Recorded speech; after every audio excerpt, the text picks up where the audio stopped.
সালোকসংশ্লেষণ ও শ্বসনের মধ্যে ভারসাম্য কিভাবে বজায় থাকে? সালোকসংশ্লেষণ ও শ্বসন হলো দুইটি বিপরীত প্রক্রিয়া যা উদ্ভিদের জীববিজ্ঞানে গুরুত্বপূর্ণ ভূমিকা পালন করে। Photosynthesis and respiration are two opposite processes that play an important role in plant biology. সালোকসংশ্লেষণ সূর্যালোকের উপস্থিতিতে ঘটে, যেখানে উদ্ভিদ কার্বন ডাই অক্সাইড গ্রহণ করে এবং অক্সিজেন নির্গত করে। যেখানে শ্বসন সমস্ত সময় ঘটে এবং অক্সিজেন গ্রহণ করে কার্বন ডাই অক্সাইড নিঃসরণ করে। Photosynthesis occurs in the presence of sunlight.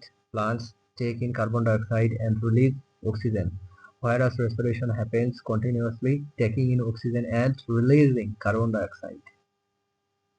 ভারসাম্য বজায় রাখার জন্য সালোকসংশ্লেষণের সময় উৎপন্ন অক্সিজেন শ্বসনে ব্যবহৃত হয় এবং শ্বসনে উৎপন্ন কার্বন ডাই অক্সাইড সালোকসংশ্লেষণে ব্যবহৃত হয়।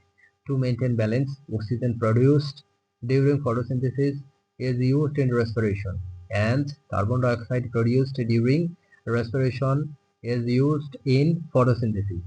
এই দুই প্রক্রিয়ার হার এবং মাত্রা প্রাকৃতিকভাবে ভারসাম্য বজায় রাখে, যাতে উদ্ভিদ ও পরিবেশে গ্যাসের সঠিক মাত্রা থাকে।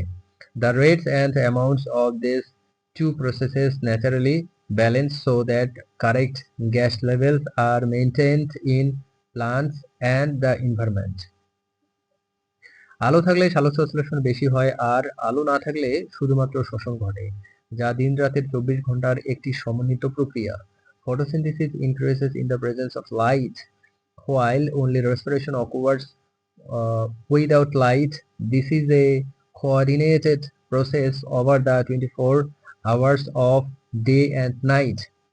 উদ্ভিদের কোষে সালোকসংশ্লেষণ ও শোষণের মধ্যে এই ভারসাম্য জীবতন্ত্রে কার্বন চক্র বজায় রাখতে সাহায্য করে। This balance between photosynthesis and respiration in plant cells help maintain the carbon cycle in ecosystem. উদাহরণস্বরূপ, দিনের বেলায় সালোকসংশ্লেষণ বেশি হওয়ায় গাছ অধিক খাদ্য তৈরি করে, রাতে শ্বসন চলে যা খাদ্যের কিছু ব্যবহার করে কিন্তু গাছের জীবনে ক্ষতিকারক নয়। For example, during the day, photosynthesis is higher, producing more food, while at night respiration uses some of that food but does not harm the plant's life.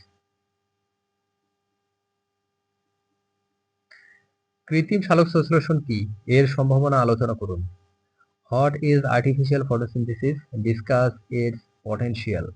কৃত্রিম সালোকসংশ্লেষণ হলো একটি বৈজ্ঞানিক পদ্ধতি যা প্রকৃতিতে উদ্ভিদের ঘটে, যেভাবে সূর্যালোক ব্যবহার করে জল থেকে অক্সিজেন ও হাইড্রোজেন তৈরি হয়, সেটিকে অনুকরণ করে পরীক্ষাগারে বা যন্ত্রাংশে সম্পাদিত হয়।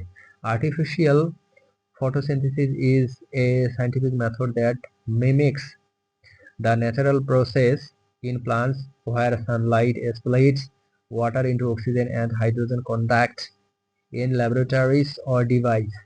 এই প্রক্রিয়ায় সূর্যালোকের শক্তি ব্যবহার করে জলকে আলোক বিযোজিত করে অক্সিজেন ও শক্তি সম্পন্ন হাইড্রোজেন গ্যাস উৎপন্ন করা হয়।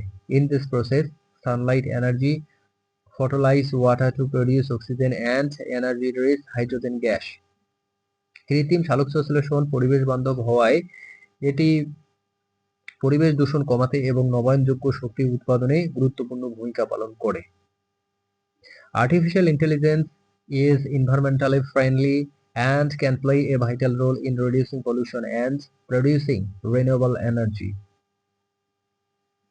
এটি কার্বন ডাই অক্সাইড নিবন্ধকরণ এবং পরিষ্কার জ্বালানি যেমন হাইড্রোজেন গ্যাস তৈরিতে সক্ষম, ফলে জীবাশ্ম জ্বালানির বিকল্প হিসেবে কাজ করতে পারে। It has the ability to capture carbon dioxide and produce clean fuels like hydrogen gas, thus acting as an alternative to fossil fuels. গবেষকরা বিভিন্ন সংস্থা এবং স্থিতিশীল অনুঘটকের সাহায্যে এই প্রক্রিয়াটি উন্নত করার চেষ্টা করছেন, যাতে এটি বৃহৎ আয়তনে ব্যবহারযোগ্য হয়।